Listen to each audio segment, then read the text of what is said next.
Hi, my name's Chris and I'm the minister here at Burwell Baptist Church. We've been here nearly 11 years now, but that's not where my faith journey started.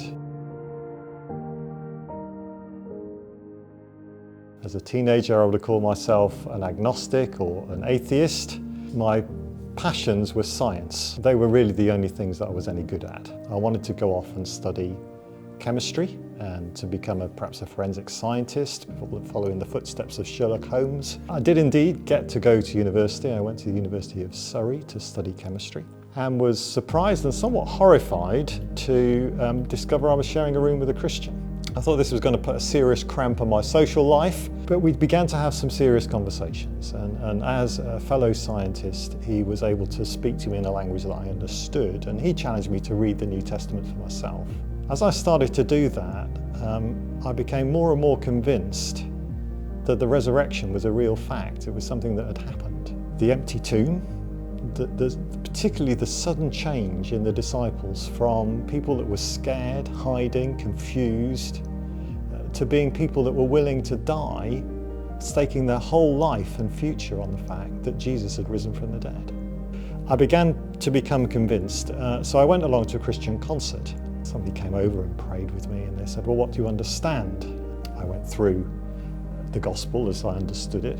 So we prayed a simple prayer and I asked Jesus into my life. And then I walked back to the university campus and back to my room. And I wondered if that had been real or if I had made any change. And what I thought was, I'm not sure that I really believe that Jesus needs to die for me. You know, I was 18. I didn't feel like I'd done anything so horrendous that the Son of God needed to die personally for me. And as I looked out at the stars, I prayed, would you show me what it is that I've done that is so bad that means that Jesus had to die? And God took me back through my life, showing me from His perspective my attitudes, my heart, how I'd hurt other people, my behaviours. It brought me to the end of myself, really, to see who I was from His perspective. And I was then absolutely convinced that Jesus had to die for me. But I was left with another question. Why would He want to die for me? And I've only ever had one answer to that question. He says, because I love you.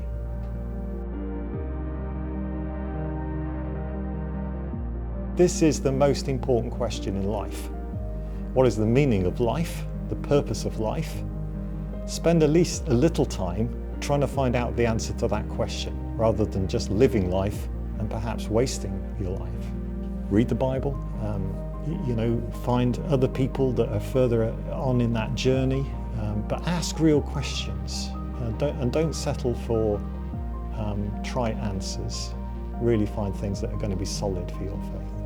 And if you want to find out more about that, why not come here to Burwell Baptist Church? Because this is a forgiving, it's a gentle place where you can explore those things, and week by week, yes, we worship God together, but we also wrestle with the scriptures and seek to apply it into real lives, not just hypothetical lives, but lives that go through the troubles and the difficulties of everyday life and the challenges of 21st century faith.